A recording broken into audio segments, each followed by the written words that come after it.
Okay, good morning. Let's start.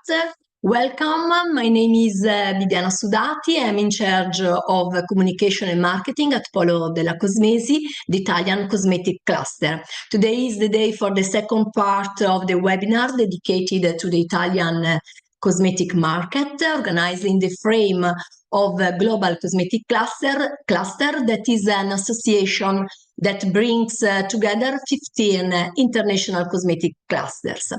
This webinar is a part of a series of webinars called Access to Global Market that aims to foster knowledge sharing among our members within the cosmetic industry in order to help our members internationalization and promote the networking of GCC.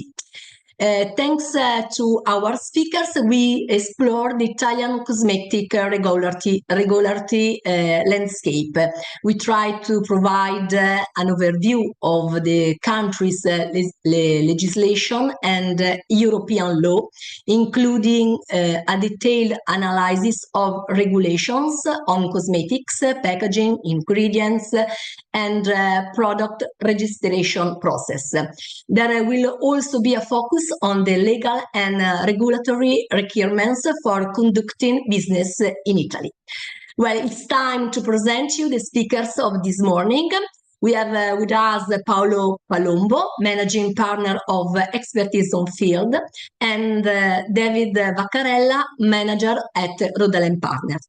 Before giving them the floor, I must ask you to keep your microphone off, and if you have any questions, there will be a Q&A moment at the end of the presentation. To speakers, I ask to be on time. We have only 1 hour, and I know it's not a long time, but I'm sure you will done well. Okay, we are ready to start, and I leave the floor to our first speaker, Paolo Palombo. Welcome, Paolo. Thank you, Viviana. Okay, let's Welcome go. to you too, and to all the presence the people attending this seminar. As you mentioned, we are in the second part of the webinar. The first was the last 5th of November.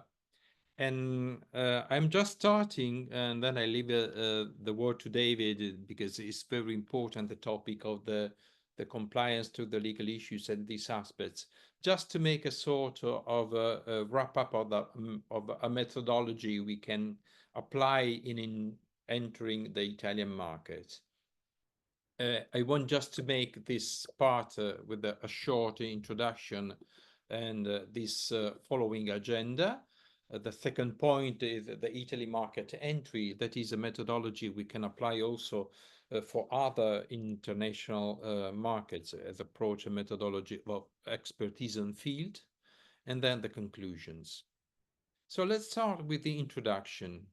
Well, just a few words about myself. I'm an expert and executive in entrepreneur with national and local experience in leading large-scale retail, in consumer goods, and of course also in beauty markets and pharmacy market, cosmetics, etc. So I've been working with several companies in Italy and abroad, and now I'm working with expertise in field with some partnership. We are focused on helping companies to enter the Italian market or Italian companies to go abroad in other different markets. I'm also adjunct professor to the Bologna University Business School. Let's start with one point we mentioned also in the first seminar. They only shared a slide from the past first edition of the webinar. To focus our approach, how we see the approach of the market. We always start looking at the market starting from consumer or users of the products and shoppers. We make this difference because it's very important to understand not just how we use the products, we consume the products, but how we are influenced, why we decide to buy a product. So when we are mainly in the stores, physical store, online stores, or maybe in the omni-channel situation in which are involved every day. So the second part, very important in the supply chain, inverse supply chain, is looking then to distribution and retailers. Retailers and distributors are the companies that are facing shoppers and consumer.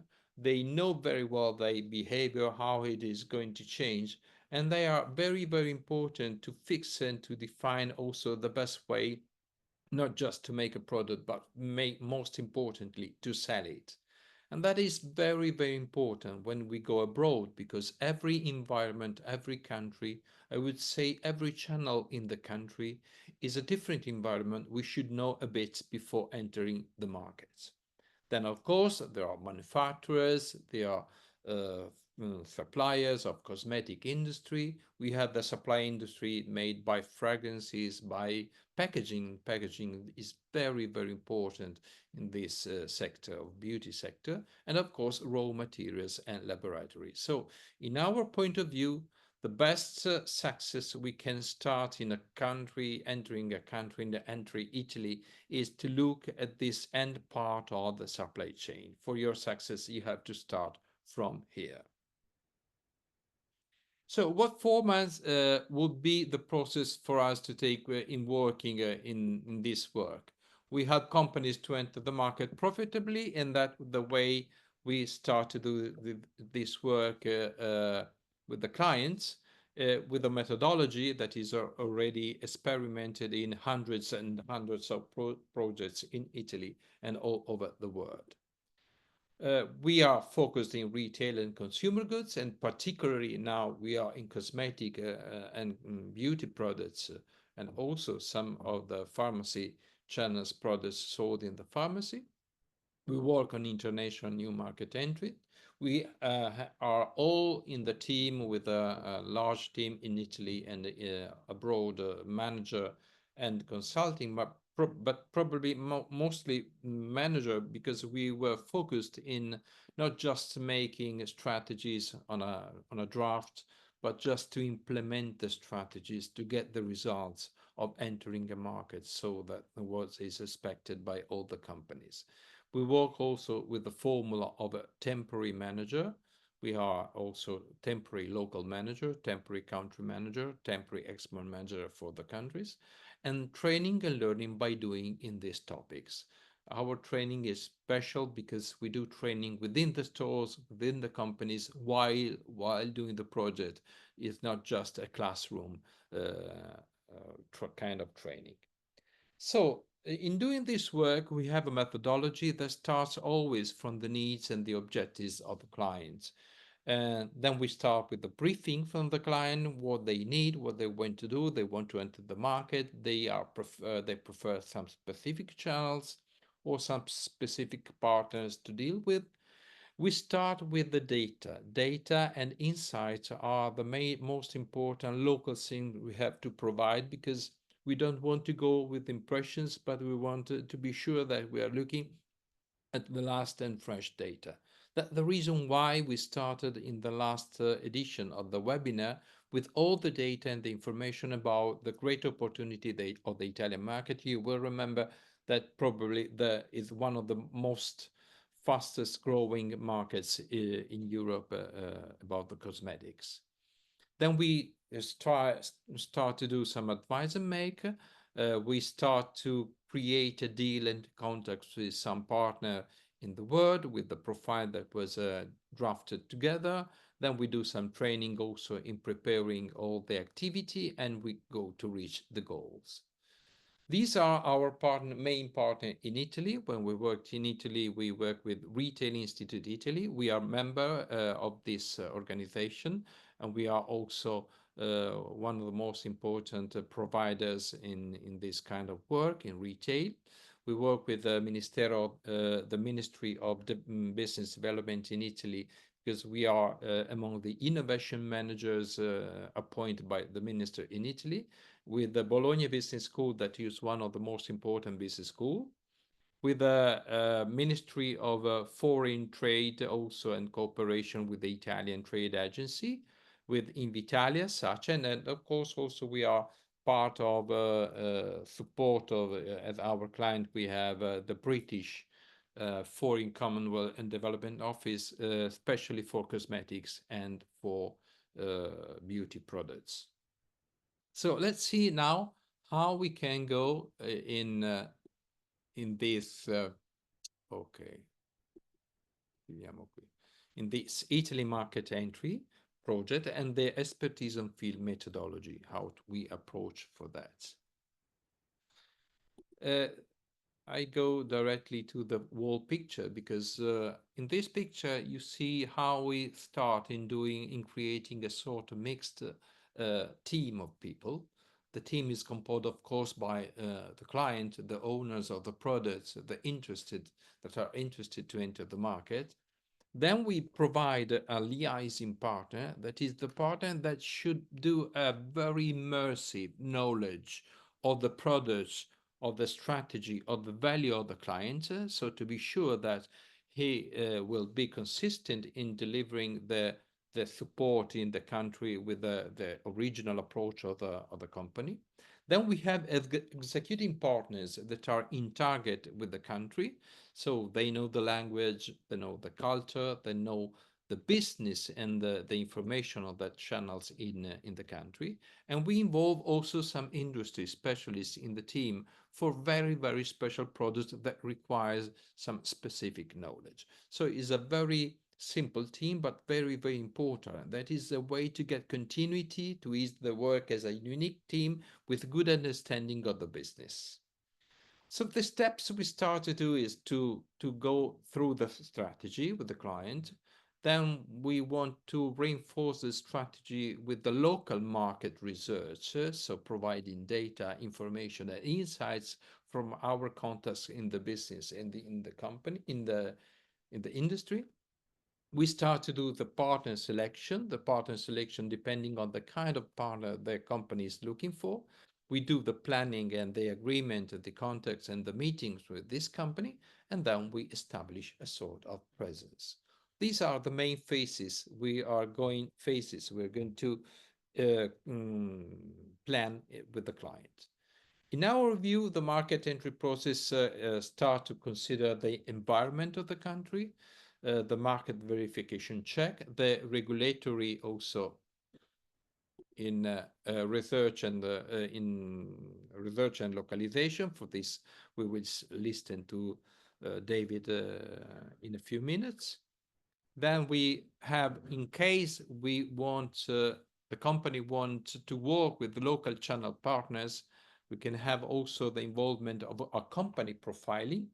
So the partners that we are looking, probably we would expect some kind of profile. We work better also in other countries.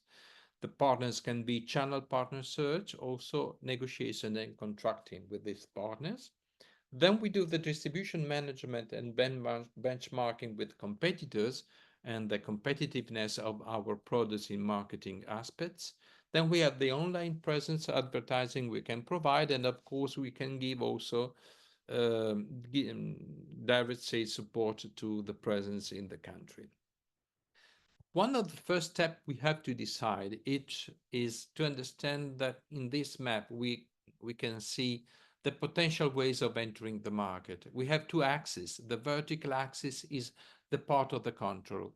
This answer to the question, how much control I want to have in entering with my product in that market.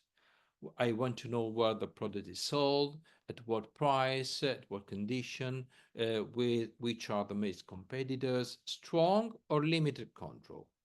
The other axis, the horizontal, is based on the investment. I'm ready to have a stronger and high investment and to have an high control, or I have availability for a low investment and want to find some support to do the business. So let's start with the part in the top and right of this square. Setting up own sales outlets or trade platform is something that requires, of course, a high investment in order to get strong control of the activity we are planning to do in the country. But I can find also the possibility with a partner to create, a joint venture with a partner. And in that case, I can be helped, I can invest a bit more, but I also would have a less control in the situation. I can do direct exporting if it's possible. In this case, the control still remain high, and the investment, of course, is lower than the previous one. I can try to create also a relationship in a sort of franchisor and franchisee relationship. So with the entrepreneur in the country that run the business, they run their stores, and so it's possible to recruit this franchisee for our activity. Then if we go to the limited control, I can also do a strategic alliance with a company, a local company, very strong, and to give on our behalf the managing of the activity in that country. Of course, the investment in this case return to be higher. I can find and appoint agents, general agent with that will drive for several agents in local territories. And at the end of the day, also working with distributors, working with distribution as the limited control, the most limited control and the lowest investment we can do. But in sometimes we know companies that they sell the product to the distribution and they do not know nothing about what happens after the selling, about the channels, the clients, etc. So the partner selection process is now done in this way. We start to providing, in the case of searching for partners, a long list of companies that can be considered for partnership or for clients if they are retailers or big chain of retailers. We provide then a methodology of selection, provide with the short list of these companies. After we talked with every one of these, then we define the preferred partner to make an agreement with. Of course, that is planned in some time. It depends in months of weeks for every phase. And we have all the activity now. I'm not going to describe every kind of activities that we do together in the team that we showed with you, with the partner, and we try to arrive to the final goal to settle the presence and the distribution of the products in the country. We can be your local also temporary manager as if we were part of your team, and we can also help to do this work with more efficacy, but also with saving you travel and time costs. So we are able during the beginning of this part of the work to help you in brand advising, in setting up local sales, in marketing and trade marketing activity, in finding agents, setting up a sales team, organize sales event and direct business development. So we are a company, we are not agents, but we can help, so we are not intermediaries in the cost between the client and the company. But in this case, we can provide all the assistance on behalf of the company in the country for these activities. So in conclusion, if we go back to this first slide, if we concentrate in this part of the market, the end of the market, shoppers, consumer user, distributors and retailers, you can find really with this methodology the possibility to get the best success than ever. Thank you very much for your attention.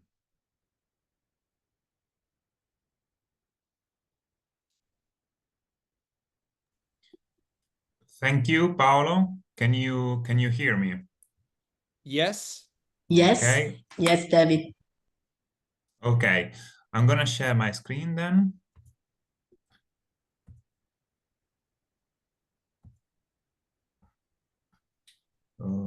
Can you still see? Yes. All right. All right. Okay. Thank you everybody for participating at this webinar. Thanks to Paolo as well for such nice insights that he has provided us. Very important to know before investing in Italy. Also, I would like to thank the organization, Bibiana, and the other people that worked on this project. And I'm gonna just very briefly, because I've got just, I guess, 30 minutes, to deepen some industry regulatory requirements that are necessary in order to sell products, cosmetic products in the European Union. I provide some regulatory landscape also related to ingredients and to packaging. Probably I won't be able to discuss about everything at the moment in this presentation, but as Bibiana told us, you're gonna receive all these slides, so you're gonna have even more information than those one that I'm gonna share today. So here is an overview of the agenda. So we'll begin with a general overview of the cosmetic regulations. We're gonna have a focus on the responsible person, which is a very important role. Then we have a focus, a specific focus on the ingredients and on packaging regulations. And then at the end of the presentation, I'm gonna make a summary of all the information shared in order to better understand them in order to import and to export cosmetic products in the Italian market. So, as I said, on the 5th of November, in the 10 minutes given me in that day, the main body of law regulating cosmetic products in European Union and in Italy is Regulation 1223. That regulation establishes the safety rules that have to be applied in order to market such cosmetic products in the European Union. These rules apply not only to the people that are working inside the European Union, to companies that are inside the European Union, but also to those people that intend to export products in the European Union. Also, we're going to have a small focus on the Italian legislation, because not only the European regulation applies, but also every country has his own implementation of the regulation. And then we'll have to discuss also about the ministerial decree of the 27th of September 2018, which establishes procedures about the control of cosmetic products in Italy. As we move on, first of all, we have to answer to this question: what is a cosmetic product? It might seem to be like a clearly statement what a cosmetic product is, but it is very important to understand what rules means by cosmetic products. So by cosmetic products, we can tell that it may be a substance which is in contact with the external parts of human body. So if they are not in contact with the external parts, but with the internal parts, they cannot be considered cosmetic products. They might be considered other kind of products, for example, like medical devices or medicines. And the intended purpose of a cosmetic product has to be or cleaning or perfuming or changing the appearance of the external part of the human body, or to protect them and to keep them in good condition, or correcting body odors. So why it is so important? As I say, misclassifying a product can have serious implication. For instance, a product that is currently marketed as a cosmetic might face some challenges. For example, I've got two examples of borderline products that might be confused between cosmetic products and medicines. And the second example will be between cosmetic products and medical devices. So the first example is here on the right. Products for ingrown hairs. It might seem easily to understand that this kind of product might be a medical devices, because as we are saying, ingrown hairs might determine a medical condition to the person, to a patient, but actually the ingrown hair, it's not a disease itself. So therefore, the action of taking away the ingrown hair must be related to an external function, not a medical condition, but a aesthetic condition. So therefore, we can consider a product for ingrown hairs basically a cosmetic product. So as you can see, it's not that easy all the time to understand whether a product intended purpose is medical or not medical, because obviously there are these cases which are borderline. A second kind of borderline products are cosmetic products with medical devices. I've got here an example on the right. So the question that the European Commission posed is a skin peeling product a cosmetic product? So the answer actually is it depends, because it depends how the action of the skin peeling takes place on the body. Because if the action of this product is just intended to remove isolated cells on the top of the epidermis, in that case, this can be considered a cosmetic. In the other sense, vice versa, if the product goes deep in the skin, in that case, it cannot be considered a cosmetic product. If you remember before, I was saying that the cosmetic product can be only those that are in contact with external parts, not with internal parts. So for every product, I always advise to make a case-by-case decision, to consult, if you have the chance, the guidelines, which is it's going to be linked. There's going to be a link inside this presentation, so you can avoid to misclassify the product, because this can conduct to very, very serious sanctions. So as we move on, who are the operators in the supply chain? We've got three main economic operators. Please forget the definition of distributor that you have in your mind, because sometimes the economic definition of distribution of distributor might be different from the economic one. So the manufacturer is the person who has manufactures a cosmetic product. By manufacturing a cosmetic product doesn't mean that is materially manufactured by such person, but it can be also delegated to other companies. The main issue here is that even though a company materially produces the product and sell it to another legal entity, and this other legal entity sells the product with his trademark or his name, at this point, this second company is going to be the manufacturer. And this implies that they're going to have some obligation, which are set out in the regulation we were talking before.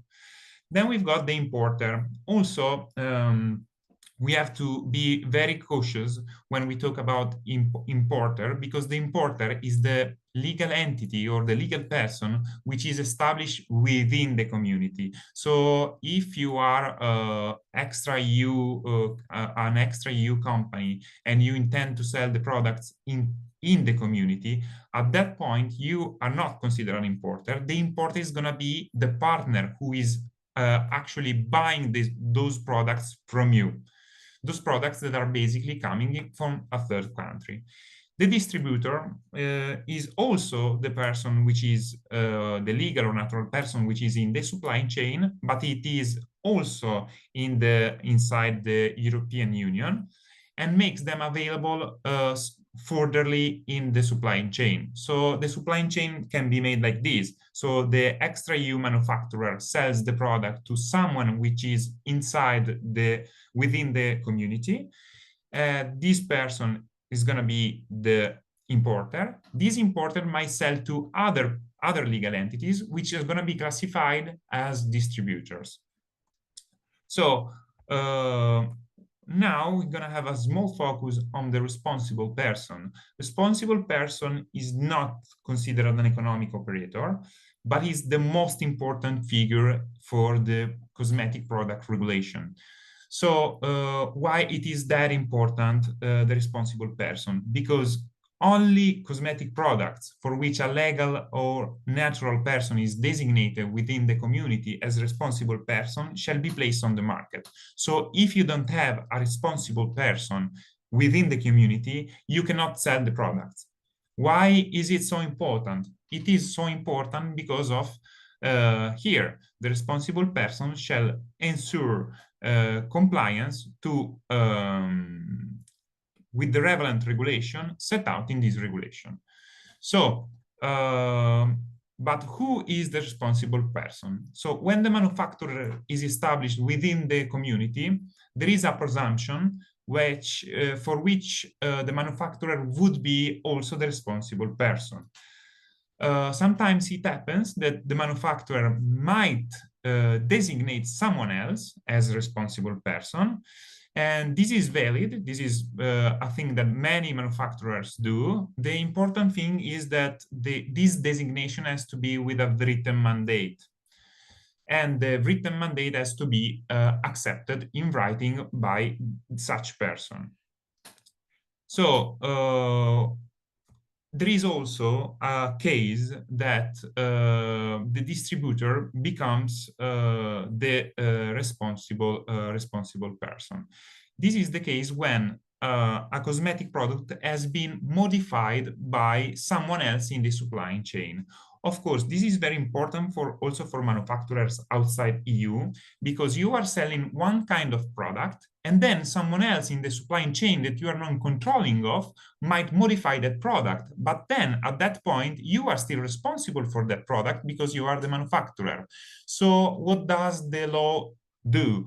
They basically, as stated, that if that person is modifying a product as such as the compliance of the product is affected, at that point, that person becomes responsible for the product. So please keep in mind this kind of provision. There is also an exception to this provision, because sometimes during the supply chain, for example, if I sell a product from United States to European Union, I might sell that product with the instruction for use in English. But my distributor in European Union has to translate the product, translate the information in one of the languages accepted in the member state. Please bear in mind that in Europe, we've got different languages, and every member state basically has its own language, or even more than one language in one member state.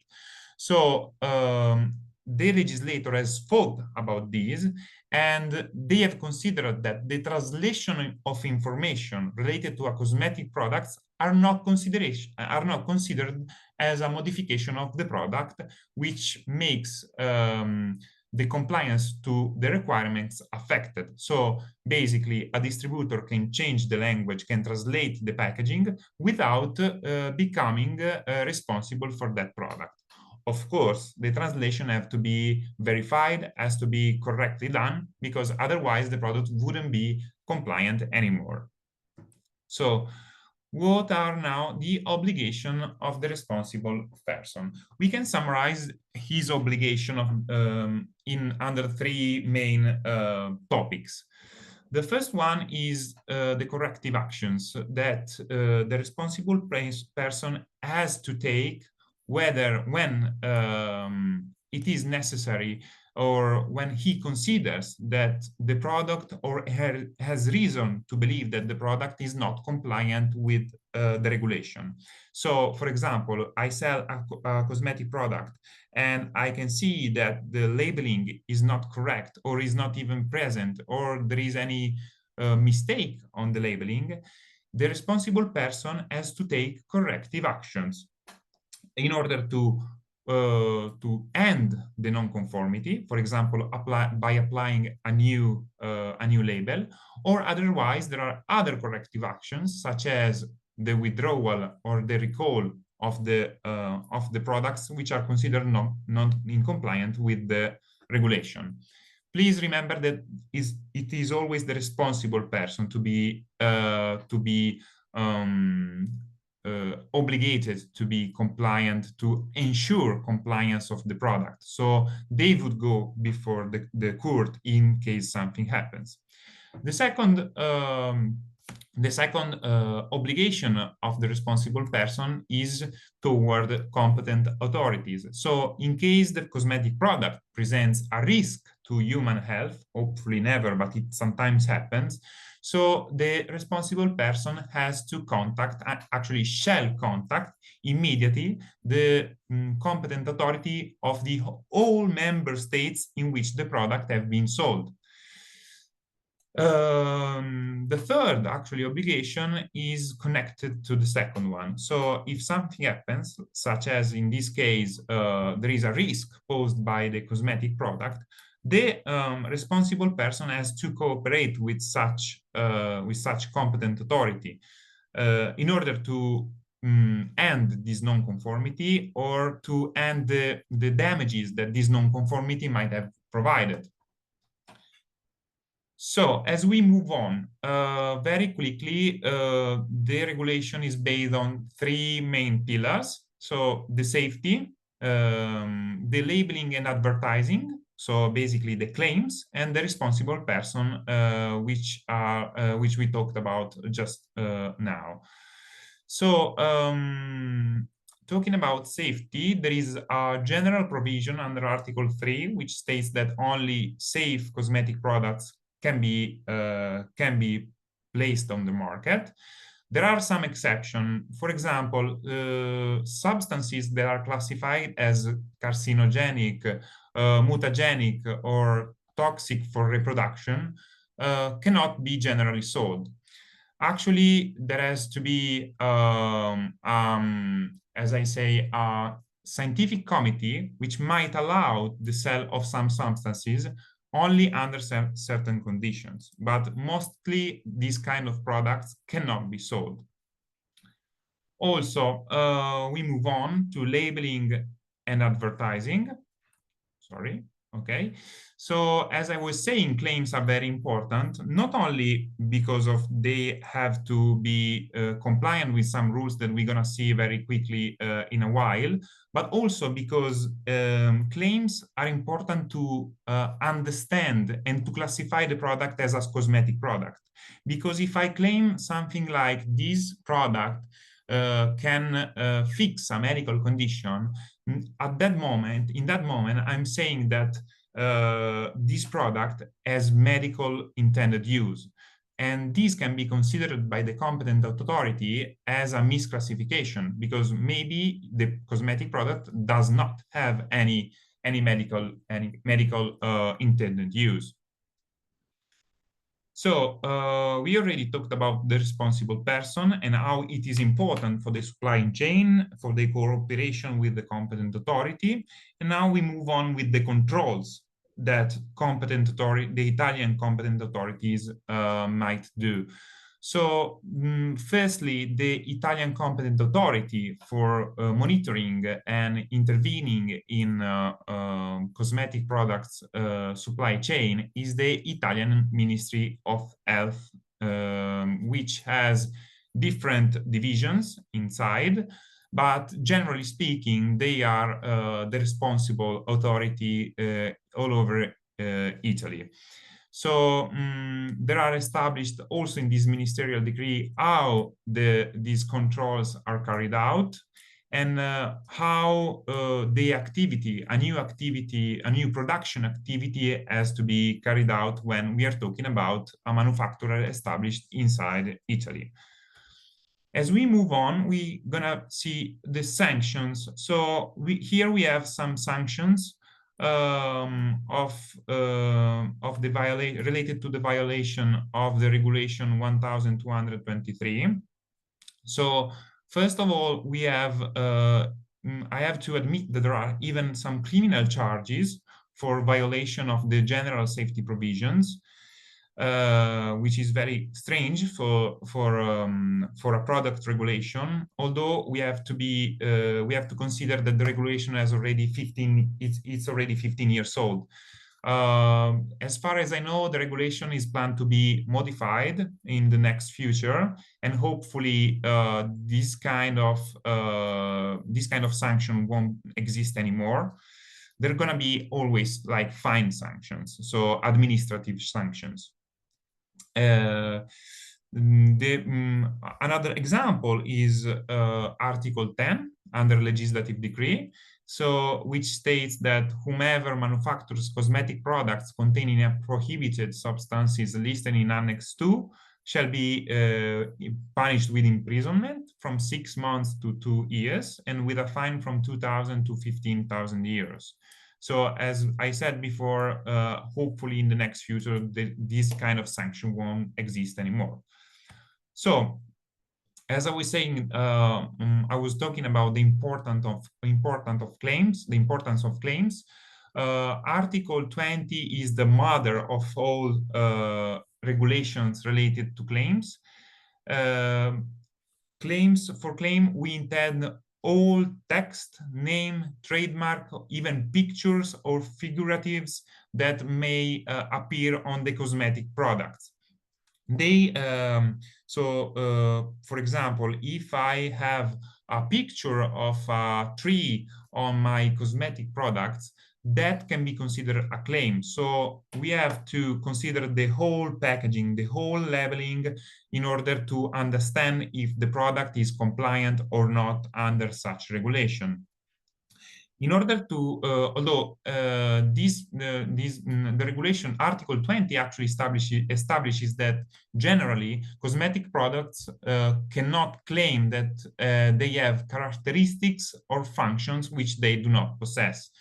Such a provision is very generic. So in order to better understand such provision, in 2013, it has entered into force Regulation 655/2013, which lays down some common criteria. Let's see them very quickly. So the first one is related to legal compliance. So basically claims that indicate that the product has been authorized or approved by the competent authority shall not be allowed. So, for example, if I say, if I put on the labeling of my cosmetic product, free from corticosteroids, this is not allowed because corticosteroids are banned by EU cosmetic legislation. So that would be misleading for a person who is watching, who is looking at the labeling. So actually, you cannot claim that the product is compliant. Second common criteria, ingredient claims must be truthful. So this is very easy to understand. So if, for example, if I make a claim when I say free from formaldehyde, this is not allowed as in the case the product contains some formaldehyde. Then we've got the evidential support. This is a common criteria, very, very, very important, because it states that every claims must be supported by adequate and verifiable evidence. This means that the evidence has to be proportionate to the claim that I'm doing. So about this kind of common criteria, I would like to add that there is an exception, because sometimes companies use claims that are an exaggeration, the so-called hyperbole. So, for example, if I say this product gives you wings, of course, you can use this kind of exaggeration, and you don't have to provide evidential support because it is evident that a product cannot give you wings. So therefore, an evidential support is not needed. So if another product states that this product gives you superpower, or this product makes you the most beautiful in the world, this, according to me, might be considered also an hyperbole, so therefore it is generally allowed. Moving on, we've got the honesty. So claims about a product's performance should be supported by available evidence, as we said, but they don't have to attribute unique characteristics if common to other similar products have the same characteristics. So, for example, if I say, for example, fine fragrances, usually contain a big amount of alcohol. So preservatives are not necessary most of the time. So in this case, it would be considered dishonest to highlight in advertising the fact that a certain fine fragrance does not contain any preservative. Because as we said, mostly of the fine fragrances contain alcohol, and that determines the fact that it is not necessary to have preservatives in the product. Then we have the fairness. So therefore, according to these common criteria, statements about cosmetics should be objective, not disparaging of competitors or their ingredients, and not confusing with competing products. So comparison can be done, comparing can be done with other products, but this has to be fair. So it is needed to provide a comparison between similar products, and it is important to be always objective on the characteristic of the products which are involved in the comparison. The last but not least criteria is that the statement has always to be understandable by the average consumer. So, for example, if I make a very technical statement about the functionality of a product, that claim might be against these common criteria, because we have to understand that consumers are not always professionals, so sometimes they might not understand a specific claim. So in order to help you to understand if the claims on your product are correctly, let's say, used, I left here a link. You can click here when you're gonna receive the slide, in which you can have a look on this document, which is a guidance released by the European Sub-Working Group on Claims. It is basically released by the European Commission, and by following this guidance, you would be really helped on the verification if your claim is correctly done. Not only in this guidance, there are also some specification about other forms of claim. For example, Annex 3 that you can see here helps you to understand the free from claims. So it makes you understand whether a free from claim can be used or not. Or for those of you who have like hypoallergenic claims, there is also a dedicated annex. So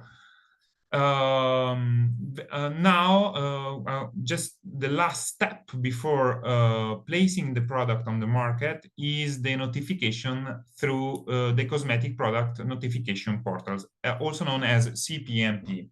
So usually, differently to medicines, cosmetic products do not have to undergo an authorization process in the EU. Therefore, this notification is not an ask for an authorization. It's just to make understand the competent authority and the member state that you are selling a product inside the European Union. So the information that have to be uploaded are the category of the cosmetic, the name and the address of the responsible person, for the reason I said before, and the country of origin in case of the import. Very important is to understand that also nanomaterials have to be uploaded in this CPMP. But attention, because be cautious, because they have to be uploaded at least 6 months prior to being placed on the market, and not just several weeks before. So bear that in mind. So I still got 5 minutes. I'm gonna talk very briefly about ingredients. So in the regulation, cosmetic product regulation that we talked about just now, there are several provisions which state about some ingredients that are not completely allowed, about some ingredients that are allowed in certain limitation, and also to exclusively to ingredients and not to cosmetic products. It applies also the REACH regulation, which stands for Registration, Evaluation, Authorization, and Restriction of Chemicals, and Regulation 1272 on Classification, Labeling, Packaging of Substances. So, as I was saying, these are the articles and annexes which talk about the ingredients. So you're going to find under Annex 2 the prohibited ingredients.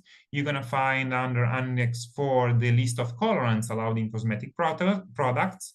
The list of preservatives are concerned in Annex 5. And you're going to find also the nanomaterials article, so which states the thing that we were saying before, also the fact that it has to be uploaded in CPMP. And also it's very interesting Article 17, because sometimes the presence of some substances is prohibited, but traces are still allowed, as long as these traces are not intended presence, or I mean, the manufacturer didn't intend to put these traces on the product. And also these traces don't have to impact on the conformity of the product. So the REACH regulations, it applies, as I said, to some ingredients, so to the most dangerous ingredients, and there are some obligations toward just the economic operator that are established inside EU. So therefore, if you are a company established outside EU, you are not bound by the obligation of the REACH, but your partners inside Europe might. So it is very important to understand you also this. So maybe sometimes importers might ask you some information because they need to comply with this regulation. So we're gonna go through very quickly. So the registration is relates only to the substances that are imported and above 1 ton per year. In these cases, we have a registration obligation. The principle is 1 substance, 1 registration. Then we've got the second phase, which is the evaluation, which is the European Chemical Agency, which is in charge of evaluating the testing proposed by the importer. So they're going to evaluate if the substance is really safe, or what are the limitations about these substances that have to be taken in consideration. These are the steps regarding the very high concerns ingredients that I'm going to leave you the slide, so you're going to check maybe afterwards. And then we've got the second regulation, which is very interesting for you, according to me, because it talks about classification, labeling, and packaging of the products. So the core principle of this regulation is the self-classification. So every manufacturer has to identify the hazard of the substance and has to make a comparison with the hazard information provided by the regulation. The regulation provides some, as you can see here on the right, some signs that can be used to inform the supply chain and the consumers of the hazardness of a particular ingredient, a particular substance. The hazards are divided in categories, and as you can see, it is very important to not make confusion and to make them attractive to children, for example. So it has to be, I really advise to be strictly compliant with this regulation, as long as we are talking about hazard products, about hazardous substances which may cause very big damages on the market. So I think my time is over. I'm gonna leave you also these slides which provide some information about the environmental labeling. I want to just to give a last insight about what you should consider very important to export these products in the European Union. And please take consideration these three main regulations. So Regulation 1020/223, Regulation on Claims, the second one, and Italian competition law. Thank you for understanding and listening me. And I give the floor to Bibiana. Thanks again. Thank you very much, David, and thank you very much to both our speakers for their interesting reports. It's time for questions. So I leave you a few seconds to write them on chat if you have one. And in the meantime, I remind you that you will receive the slides you have seen today. And I remember you also that both of recorded the webinar related to the first part and of course to this part, the second one, will be available in a few days on GCC website. So don't be shy, and if you have any question, please write on chat or lift up your hand. So I check.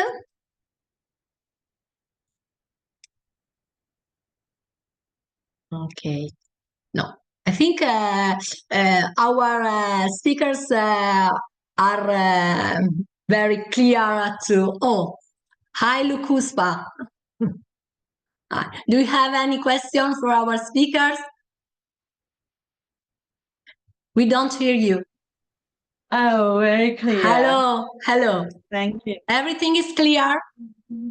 Yes. Perfect. Okay. If there's no question, thanks again to everyone for your attention. And the next appointment of a webinar series, Access to Global Market by GCC, will focus on Japan. The dates are on 29 of January for the first part, and the second part will held on the 5th of February. In any case, you'll find all information about the next webinar on a GCC website. So thanks again, and see you for the next webinar, and see you in the next year. Thank you very much. Have a nice day or night. Thank you. Thank you, everybody. Thank you. Thank you. Bye. Bye.